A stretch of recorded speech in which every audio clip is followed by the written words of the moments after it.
Hello everyone, welcome to our latest episode of Behind the Theory with us here at Ninja Theory. And today I'm with a very important guest to the studio and to Hellblade Senua's Sacrifice and of course Senua's Saga Hellblade 2, and I'll let them introduce themselves. I'm Paul Fletcher. I'm a psychiatrist and a professor of neuroscience at Cambridge University. So just for our fans and people listening, what does that mean? Like, what does your sort of day-to-day look like, and what are your sort of particular areas of interest? Well, what it means is that I originally trained in medicine and then specialised in psychiatry.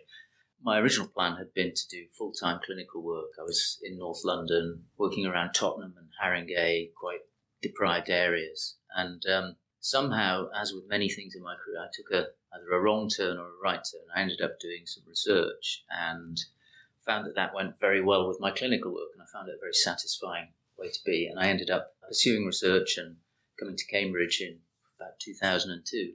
And now I divide my life between doing clinical work, seeing patients, teaching students, which I enjoy very much, doing my own program of research onto things like psychosis. And my most exciting job out of hours is coming to Ninja Theory and helping with the games. Yeah, which is what we've been doing for a long time now. I think we were first introduced in 2014. That's right. 2014. So we had just started to work on Hellblade Senua's Sacrifice. I remember quite vividly we had a meeting where we talked about the concept of creating this game around someone's journey of psychosis. And really at the time, I think I and a lot of people in the team had a very superficial understanding of what that even meant. And Tamim and I had a conversation kind of after that meeting and said, well, if we're going to attempt to tell the story of someone experiencing psychosis, then we really have to do our research and we have to understand. And that's what led me to ultimately to you through University of Cambridge. I was recommended by someone at the university, I forget who it was, and they said Professor Paul Fletcher is the person to speak to. And then we invited you in. Do you remember that conversation? Do you remember what your kind of initial thoughts were? Well, I do. I remember quite a lot, but of course, according to my theories, how much of my memory is actually valid and how much is written afterwards, I don't know. But yeah, the email was very simple and to the point. You said that you wanted to talk about a character who had hallucinations and you wanted to get it right, and would I be interested in talking? And as a matter of fact, I, for a long time, have really seen the potential value of video games in my field. I think there are a lot of reasons why they're very important. And so I was only too happy to come along, and I was quite excited to see the studio as well. And the conversation we had, the three of us, me, you and Tamim, was really just opening up some initial ideas about what the scientific world thinks might cause hallucinations. But what was also very clear was that was part of the interest. What was much more interesting was what's it like, which I think is a question that clinical science doesn't ask anywhere near enough. And so it's something that's intrigued me for a long time. I think it's what first got me interested in psychosis, is just what on earth must it be like? So I can't remember the conversation in detail, but I suppose, as Maya Angelou said, you may forget what people have said, but you don't forget how they make you feel. And I certainly had a sense that you and Tamim were deadly serious about this, that you wanted to do something that wasn't just a gimmick or throwaway. It was a genuine attempt to grapple with the ideas, and that was very attractive to me. Yeah, and it's interesting you talk about that desire to understand what it's like and what those experiences are like, because of course that led to really, I think, sort of two threads to our conversations. One was the early stages of very much understanding not just what happens when someone experiences seeing things that other people don't see or hearing things that other people don't hear, but fundamentally, how does the brain work and how do we interpret the world?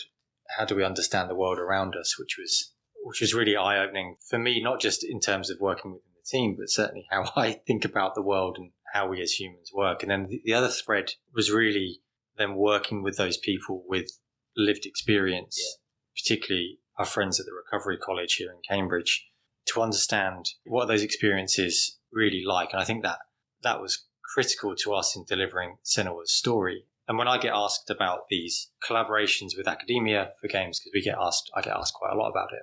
How do you make it work? Is it worthwhile? And I think my answer to those questions is always, we've been very fortunate to find someone like you who not just understands what we're trying to achieve, but is really passionate about the potential for video games to tell these kinds of stories, but also that it can be a lot more than making sure that you're creating something that doesn't offend.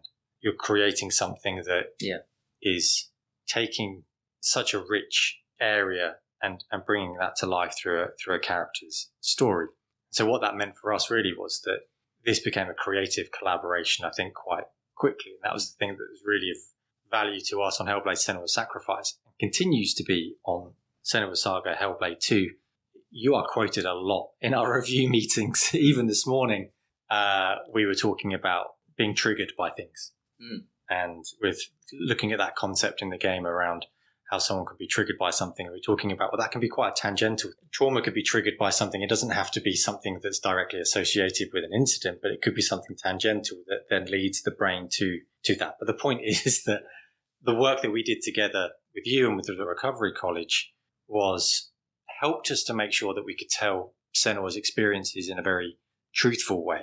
But more than that, it was exciting to collaborate creatively around these ideas and these experiences. Yeah, and I think, the question of what makes a collaboration, I think, is a very difficult one. I've hugely enjoyed this. It's been a real privilege for me. But I have been involved in other collaborative ventures with documentary makers, I won't mention any names, where it's been extraordinarily arid and unsatisfying experience.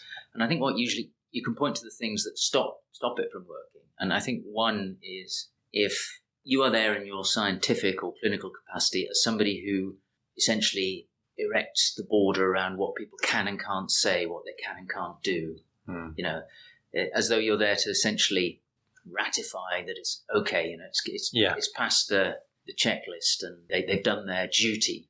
Yes. And I think if somebody approaches the collaboration with that view, which is we just, the optics will be good if we get somebody and they can tell us if we're... Do you give it your seal of approval? Yeah. Kind of thing, yeah. And I think that just makes for something that is maybe worse than useless. And I think the other thing that can stop it happening is if people just want a fact checker. And particularly in my field where the facts are few and far between, it's hard to function in that way. So I think in both cases, Ninja Theory just don't have that attitude. If they want to speak to someone, they want to listen to them and process what it's been incredibly rewarding that I will maybe cite some source and then I come back a week later and everybody has looked into it.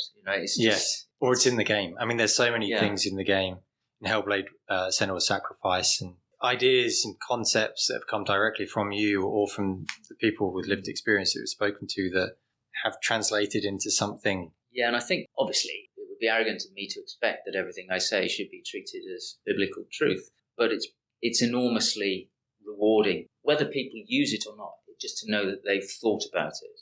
And I think that's especially the case in people from Recovery College, where you're often dealing with people who aren't listened to by virtue of the fact that at some point they've been considered mad or, not functioning mentally properly. And as a consequence, their words become undervalued. And to come into the meetings with you and the Hellblade team and to see the value that was attached to what they were bringing, to see that they were being recognized as true experts was enormously rewarding and very sort of unusual for me. I was working in a different situation from how one works clinically, say. So, the whole thing, I think, was I can't take credit for it. I think the Ninja Theory team really came with an attitude that was open, willing to learn, respectful, and also willing to take risks.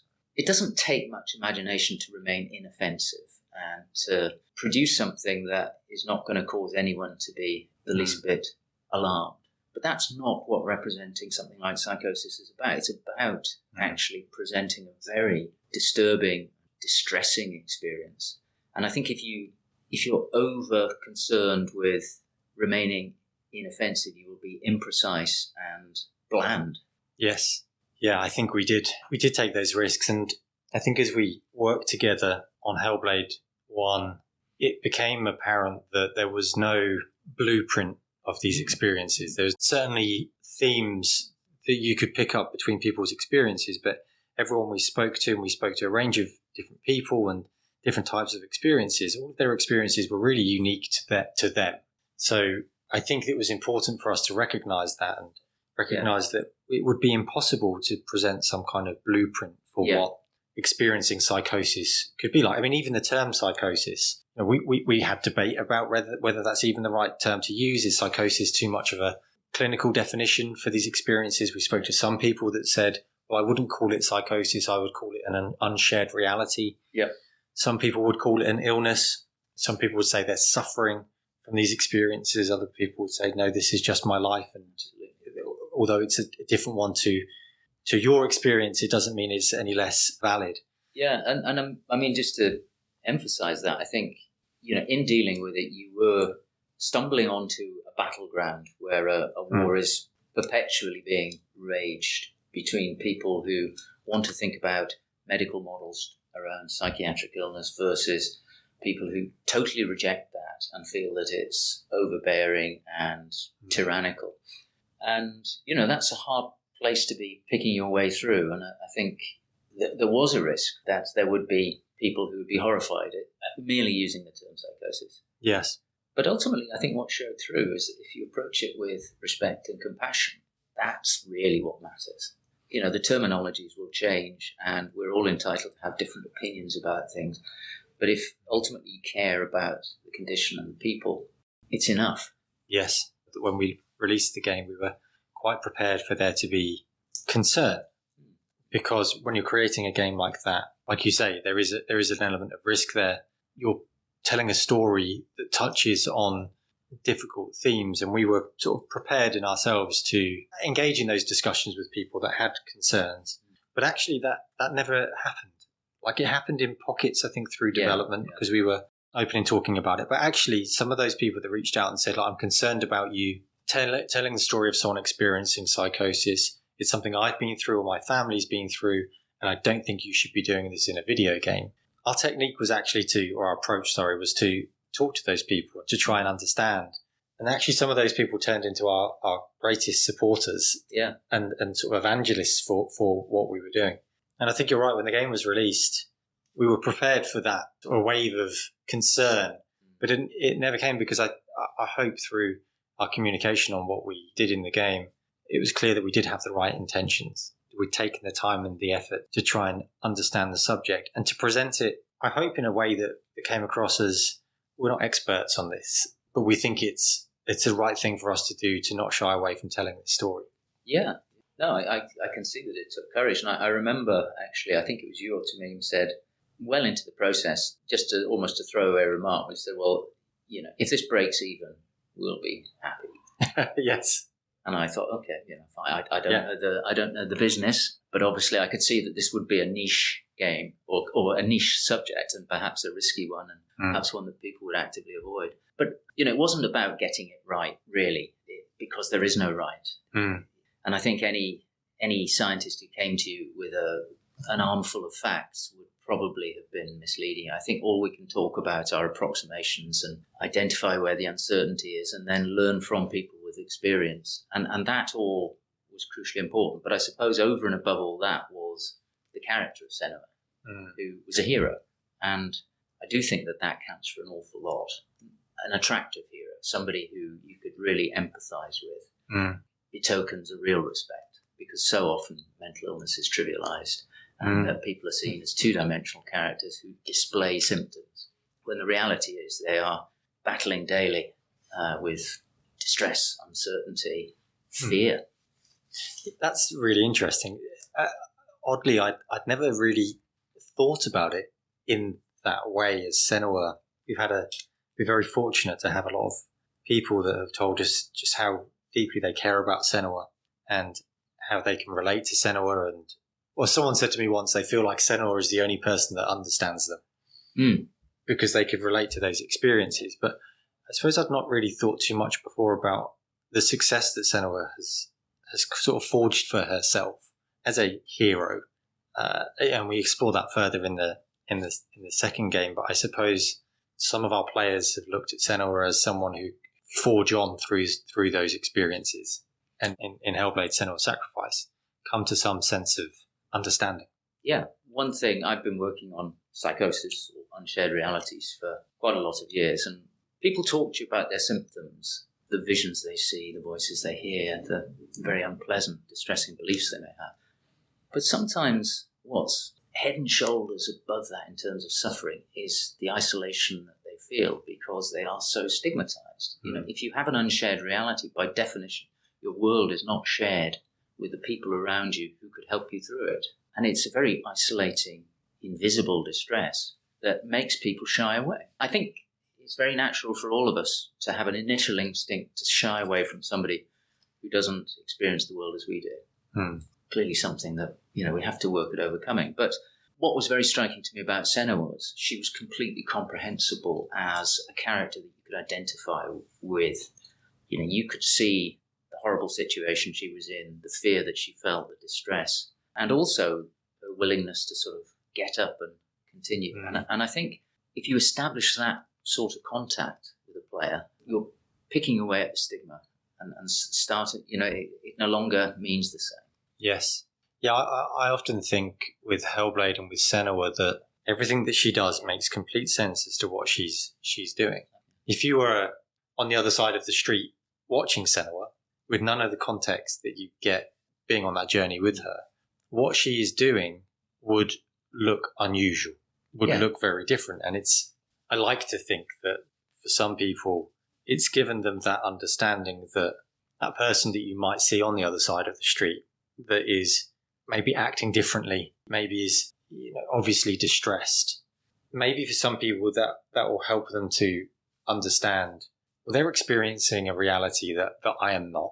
It is obviously very distressing for them. So rather than thinking, well, that's someone that's odd, that they can maybe understand it a little more because you've been on that journey with Senua. Yeah, I think so. I mean, certainly some of the feedback and testimony that you had coming into the studio and some emails I had myself really emphasised that point. Here was a fully rounded character who you could empathise with, whose journey you shared, whose uncertainty you shared.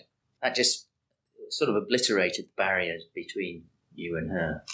And I think that's really important in stigmatising conditions. I mean, it's hard to overemphasise just how disabling being stigmatised can be. And so do you think then that the video games, I suppose it's a leading question, right? But the video games are a sort of a successful method for opening the doors to the realities that that people can experience. Otherwise, it's a very difficult door to open. How do you understand these experiences if it's not delivered to you in a way that you can really understand? I think in Hellblade, you can really kind of step into Senua's shoes. And that's kind of what I mean about it making sense. It makes sense to you because you are understanding the world as Senua does. And I think that's very difficult to do, even in film. Yeah. You're a spectator of these things. You're not making decisions.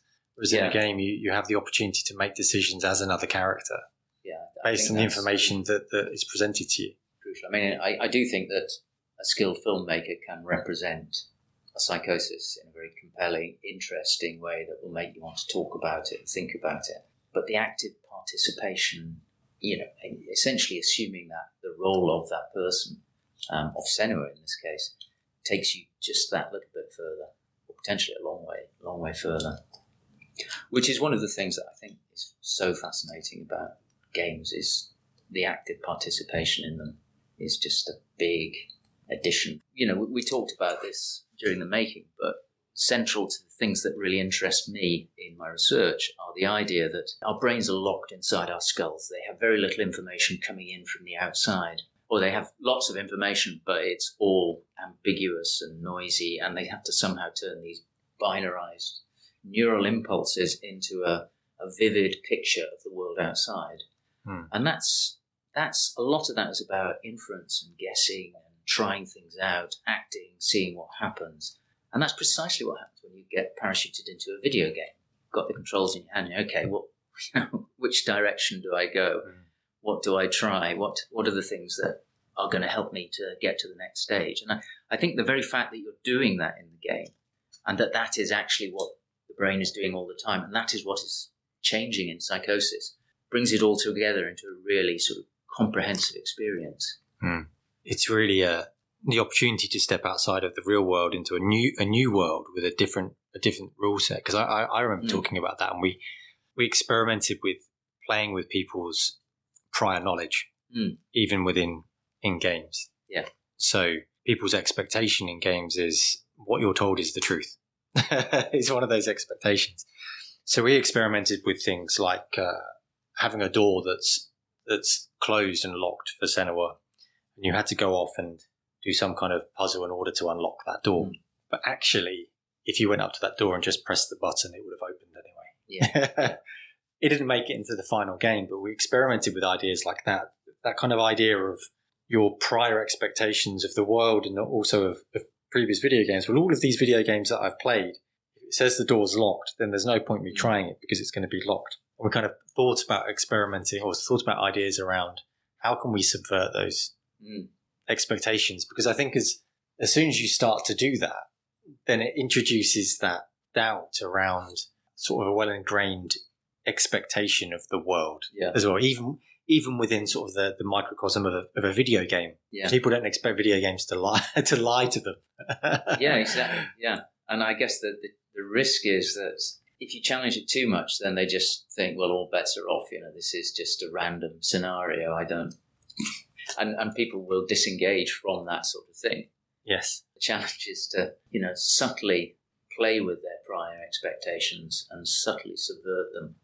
Yeah, I think we wanted to explore in the game the idea of objective reality and what that really means for Senua and for anyone, and really how, I think, flimsy that idea really is. So we kind of wanted to play with that idea of, well, perhaps everything that you're so sure about in your interpretation of the world is not quite correct, and to challenge that. I mean, that almost is at the very core of this fundamental principle of understanding how the brain works and thereby how we understand things like psychosis, is to recognize that what we're trying to achieve is not a perfect picture of the world, but rather something that works for us, and we have to construct it.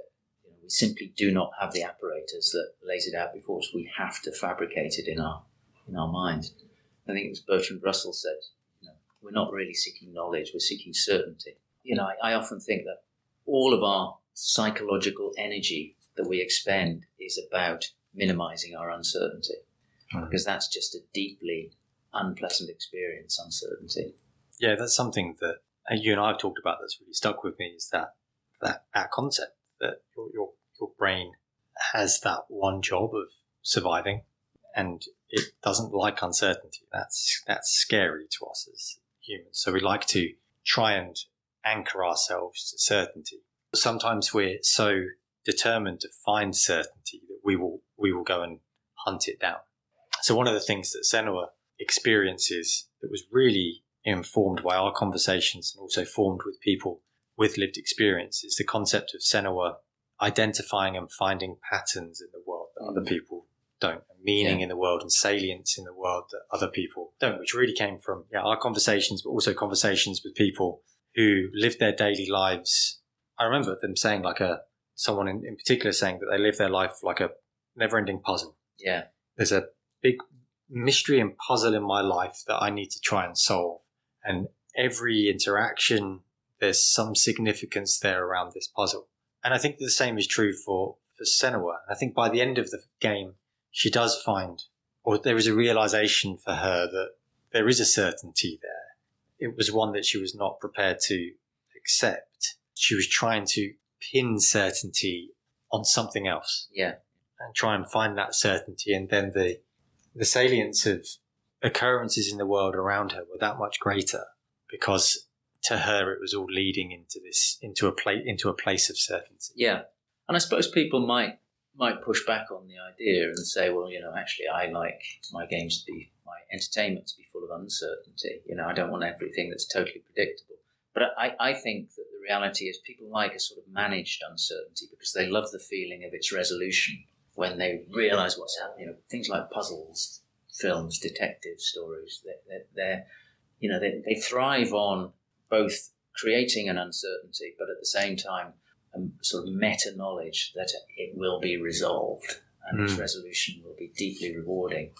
And I think, in the case of video games, there's so many ways of doing that. That's interesting. So leaving a piece of entertainment, ultimately we have to satisfy that need for certainty by the end of a story. Well, people will battle against that, and they will deliberately leave ambiguous endings and things. And of course, one could argue that the ending to Senua's Sacrifice was ambiguous in many ways. But I think, what you're then doing is asking the person to superimpose some meaning on it that satisfies them, to do that bit more work. Yeah. For Senua and her experiences, she, and we never make a distinction in the game between an objective reality and Senua's reality, really for that very reason, because everyone's interpretation of the world is unique. But the story that we're telling there is then that Senua's prior knowledge of the Vikings and of the place that she is going to blends with her sensory inputs that she's getting when she arrives. Mm-hmm. But to the extent that really those expectations that she has are overriding the inputs that she's receiving. So one of the examples in the game is the Vikings, the enemies that she fights with in her journey, are sort of monstrous, huge creatures. And really the idea behind that was that through her past knowledge of what she knew of the Vikings, what she'd been told about the Vikings, was that they were these monstrous creatures, to the extent that when she finally encounters them, they manifest as her expectations dictate. Yeah, the sort of neuroscience basis of this idea is that essentially, in a state of uncertainty, there's only really one approach we can take, which is to make some predictions based upon what we do know, and then measure those up against what the world is telling us. And the mismatch between those two, which neuroscientists are very excited about, the so-called prediction error, they spend a lot of time trying to measure it and determine which chemicals in the brain can code it. That mismatch is the sign to change your predictions, because if you're getting an error, then the prediction can't have been right. But of course, you're never going to predict perfectly. So we do learn to ignore those prediction errors and to sort of take shortcuts by just superimposing our expectations on the world. So we miss lots of stuff. It doesn't really fit with what we predicted, but it's not so important. But the danger is when we start to not just miss stuff, but actually rewrite the world in the image of our own expectations, which is, as you described, Senua doing the Vikings. And it's easy for us to do that because there are so many things, so many pieces of data that we get that are ambiguous. People's facial expressions are incredibly ambiguous. I mean, if I'd heard you talking about me outside in an unpleasant way, I would now be reading your facial expression as devious and unpleasant rather than receptive and warm. And I think once you have that model of what somebody's thinking or what you think they're thinking, then you start to interpret so much in terms of that model, and you find the evidence that suits the beliefs rather than updating the predictions. Yeah. So, and this isn't Senua. This is some of the things that we talked about just in terms of how the mind works. Like you say, interpretation of a conversation. And if you go into a conversation expecting the other person to be defensive, for example, it's quite likely that you're going to deliberately read signals of defensiveness that may not be defensiveness at all. Or to someone else who doesn't have those prior expectations. Like you say, like a smile. A smile on someone's face could be warm and welcoming. It could be arrogant and devious. But it could be exactly the same smile. Yeah, and the irony is we all think we're very good at reading facial expressions, but actually what we're good at doing is interpreting them in terms of what we already think. Yes. Well, this is very relevant to Senua and the idea of trauma. I mean, if somebody has had experiences, particularly prolonged experiences, particularly at a stage in their life when they're really developing, trying to establish their prior beliefs about the world, if those experiences are of a world that is devious or even dangerous, if they can't trust people whom they should be able to trust, if they're neglected by them, if they're or worse, then they will take a set of expectations into the next phases of their life that are really horrible to have to comprehend. They will be expecting other people not to like them. They'll be expecting other people to be taking every chance they can to undermine them. And what happens then, of course, is that they start to distrust people. They start to treat them in a different way because, Why would you seek the company of people who you suspect are trying to harm you? And the whole thing spirals off from an experience that changes your prior expectations. So there's all sorts of ways we can depart from objective reality, even though our brains are functioning perfectly normally, because the brain is there to take shortcuts in order to deal with all of the massive uncertainties and noise in the data. So in that search for certainty, in that example with people like Senor who have experienced trauma, the safest thing for the brain to do is just take that step away. Don't give this person that I'm interacting with. When the brain looks at the probability, there's quite a high probability that this person is going to do the same thing to me that other people have. Yeah. Therefore, take a step away. Yeah. So, if we get back to the simple idea that you're out there in an uncertain language or landscape, and you're making predictions all the time in a way that will acquire what you need and avoid what you don't want, then you're always going to be setting your own internal thresholds for how you interpret things. So, a rustle in the bushes, it may be 90% likely to be a bird, but 10% likely to be a snake or something. But of course, if you've been bitten by a snake before, your threshold for sensing danger will have changed.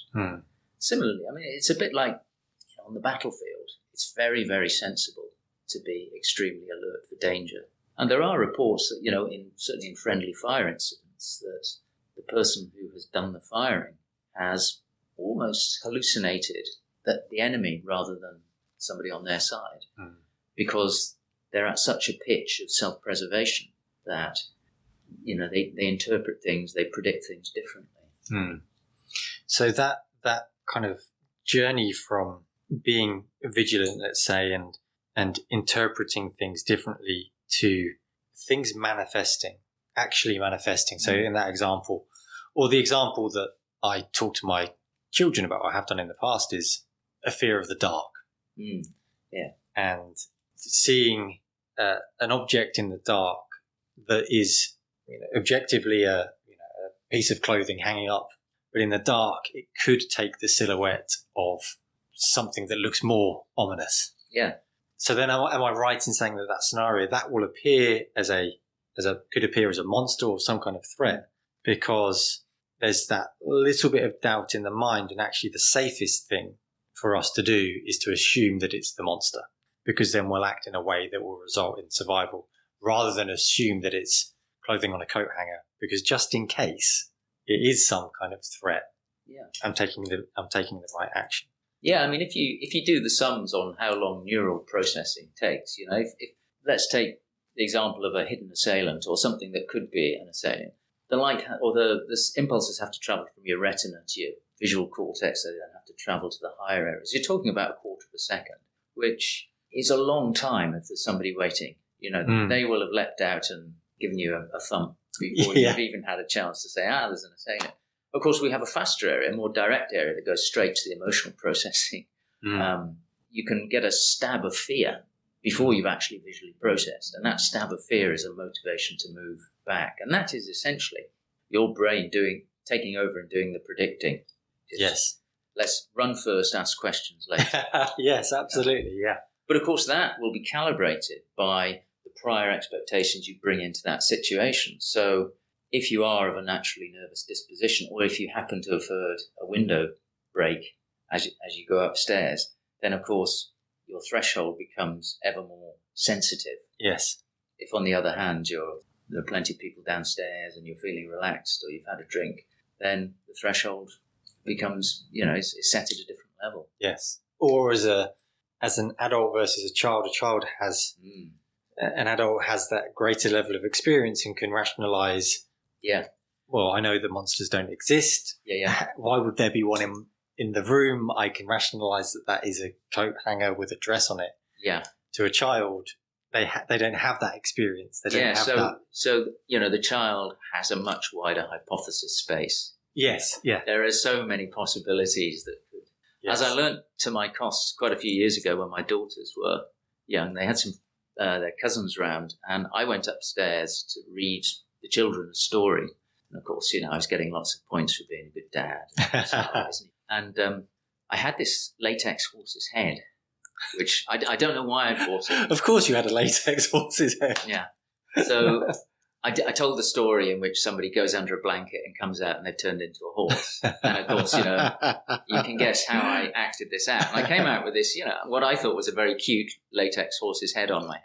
And there was absolute carnage. Everybody started screaming. The children all started screaming because in their world of possibilities, it was, it was a real possibility that dad or uncle could have been turned into a horse. Yes. Which, I should have known. And in fact, I got a lot of frosty looks from the other grown-ups. Somebody else was sent upstairs to calm them all down. But the point is that, they have this wide array of possible explanations. And so, yes, an assailant, a goblin, a troll, whatever. So they're all real possibilities to her. And so do you think, sort of connecting that to Senua, do you think, given the historical setting of Hellblade Senua's sacrifice, given that she existed lived in a world that was rich in myth and in what we would call now fantastical, but of course then it wasn't. It was making sense of reality, that the realms of possibility for her were incredibly wide as well. Yeah, and I think for her culture, they would have been, different, if not wider than ours. In terms, we have probably as wide an array of possible explanations, but they're couched more in scientific terms now rather than spiritual or religious very often. But the way I would see Senua is that she's always had this sensitivity. We know that she could detect when there was a strange smell about the water, when the plague was there. So she may well have a threshold that's slightly more sensitive than those around her, which under certain circumstances that is advantageous, under other circumstances is not. And then on top of that, this horrendous trauma and also her background of pretty abusive father. Those would be enough to come together and make her much more likely not just to be extra sensitive, but then to actually start to fabricate these demons and things. Yes. Yeah. It's the combination of the two. Yeah. And I do think, we know from various experiments that my group and others have done that people who are more prone to the sorts of features of psychosis, like hallucinations, can, under certain circumstances, show a heightened sensitivity to real patterns that are actually there, that other people don't detect so easily. So it's not like it's a standard dysfunction. It's actually almost a trait of the way in which you see the world that has its advantages, but in another context can be deeply disadvantageous. And from a pure survival perspective, I assume that heightened sensitivity is useful. If we look at where humans started, I would imagine that could be very advantageous. Absolutely, yeah. And even in my field of science, I think sometimes it needs somebody who's seen a pattern that nobody else has seen and who suffers for it. They're often called completely wrong, their experiments are flawed, they've gone off the rails, and eventually they get proven right. And then the entire mass of scientists then moves into their way of thinking and has a whole new set of prior beliefs. Yeah. But you pay dearly if you subvert the priors of your community. That's interesting. And we've talked before about through history and through cultures that having someone like Senua who has a heightened sensitivity within a community, within a group, let's take agriculture, for example, someone who can spot the patterns, weather patterns, could be very advantageous, not just sort of individually, but to that community. Yeah, genuine pattern recognition is a remarkable gift and skill, but it's interesting because our ability to, or our tendency to see patterns is not a fixed trait in us. We may have a general overall style, but stress will greatly increase our tendency to see patterns, almost as though we need to impose some sort of certainty on the world by seeing a pattern even when there's nothing there. So they've done these experiments on people who are just about to take a skydive and shown that they are actually much more likely to see patterns in random dots than they are when they're on the ground. That's interesting. Interesting technique for if there's something where you need a higher level of performance in pattern spotting. So in your field, it might be the really stressed neuroscientists are better at... Well, it's not always. What you don't want is to see patterns where there are none there. Yes. That's a problem. And so we have the balance that you alluded to. We've got our prior expectations of what should be there, and we've got the data that the world is giving us. And by and large, we don't want to shift our prior expectations. We want to keep them because it's a big disruption to have to change your system of beliefs. Far better to doubt the data. And that, I think, is the conundrum that science has, because very often we are working with prior hypotheses about what we expect to see, and we are working with noisy data. And so we really, it takes a lot to shift the prior hypotheses. And so for Senua at the end of Hellblade Senua's Sacrifice, do you read it that she has shifted her hypotheses of the world? I think I do, yeah. I mean, I think the fact that she still has the voices with her, I think, is a really interesting and an important part of it. But I think she has recognised that, or made peace with the idea that Dillian is not coming back. That there is not a solution to the problem, which is to retrieve his soul from Helheim, but rather that the skull that she's been carrying is just that, it's a skull. And when she lets it drop into the void, I think that's a very clear sign that she has abandoned a very specific idea about the world. Yes, or a certainty. Yeah. She had a certainty that by fulfilling her quest, she would ultimately get Dillian back. And then that certainty changes from that version to a version which is the certainty is that he's not coming back. Yeah. But that leap can be a very difficult one to make. Yeah, and I think that's another thing that can stigmatise people with psychosis, with unshared realities, because people around them just think, well, I just have to talk some sense into them. It's just a case of telling them this is wrong and this is right, and surely they'll accept that. And of course, that's not how we work. If you have this dual reality, it's real. Yes. It's not pretend reality, it's a reality to the person.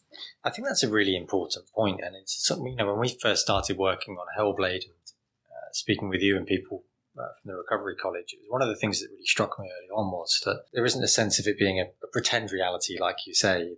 It's a reality that is as real as anyone else's and as valid as anyone else's.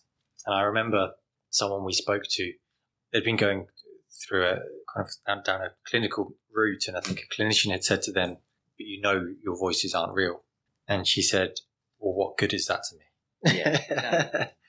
What is that? Because to me, they are entirely real as any voice or any person is to anyone else. So then what can they possibly do with that information? Yeah, and I think, it is important the clinician challenges the power of the voices, because, of course, people may be being threatened by their voices or feel like they're under their control. And it's important that they at least hear the view that actually the voices can't hurt them. But I think, there's nothing to be gained by just denying somebody's reality. And that, it comes back to this idea that I suppose one of the things that all my years of research on psychosis have led me to is a deep distrust in my own reality. I'm not suggesting, I would never suggest that there's not an objective reality out there. I think that's pure mysticism. I think there is. There's definitely real stuff out there in the physical world. But I recognize that my contact with it is very much down to my sensory apparatus. And if we look at other creatures with different sensory apparatus, their niche, their world is presumably profoundly different.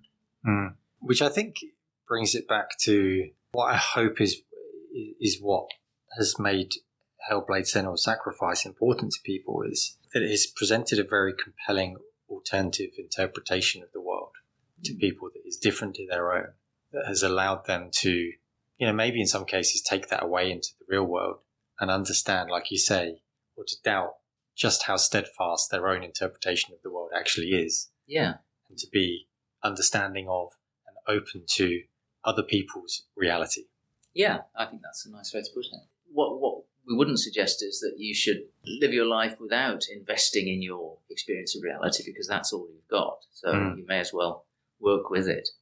Yes. But I think, having the humility to recognize its severe limitations. When I sometimes, when I'm out walking with my dog, and I think about my sense of smell compared to his, he would scoff at my sense of smell. It's so basic. And I remember, I can't remember who said it. He said, imagine your vision was like your sense of smell. You wouldn't see a bird in the sky. You just get a sense that the sky had gone a bit birdish. And I guess that's his experience of the reality of the world is deeply invested in all of these myriad smells that just mean so much to him. Yes. I will never have access to that. No, you'll never have access to it, but you have an understanding that his version of the world is different. Yeah. And you can be not only accepting of that, but understanding of that. Yeah.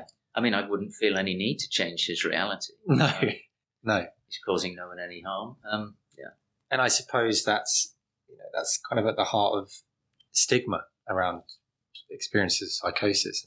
Yeah. And, I think we shouldn't be too be unwilling to recognize that in some cases it truly does emerge from a correctable or treatable dysfunction. Mm.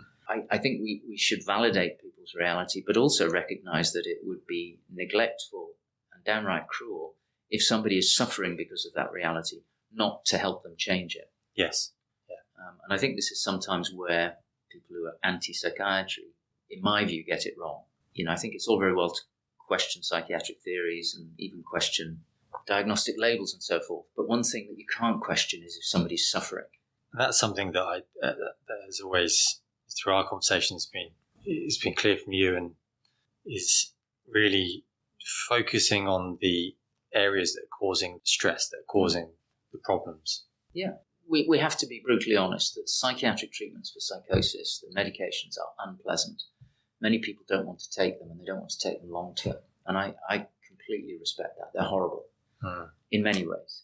But they can be life-changing in a good way for people who need them and want to work with them. But it has to ultimately be something that they are the judge of. Yeah. And, that's the messy area. That's, beyond the dry science into the messy area of human experience. And into that feeds things like stigma, and anything we can do to challenge that, I think, is for the good. That's one of the things I think has been really powerful about, the work you do. Well, thank you. It's been a really great chat. I think it's probably good for us to say that Hellblade, help.info is a site that people can visit that has links to a number of different websites that, if any of the things that we've talked about, or if people who have played Hellblade, it's something that they want to look into a bit further or think about their own experiences. That's a good site to go to. Any other kind of recommendations for people that would like to find out more about these sort of topics? Well, I hate to blow my trumpet, but I suppose one thing they could look at is a short videoed lecture that I did on basic ideas around psychosis that we could maybe share a link to. Absolutely, that would be brilliant. I'm sure it's fascinating. There are other people out there who give great talks on psychosis, so don't just look at mine. No, but absolutely, we'll link to that talk. I'm sure people will be very interested. Great. Well, thanks a lot for your time, Paul, and as ever for all of your work on all of the projects here at Ninja. We couldn't do it without you. Oh, thank you. It's always a pleasure and always a privilege. Brilliant.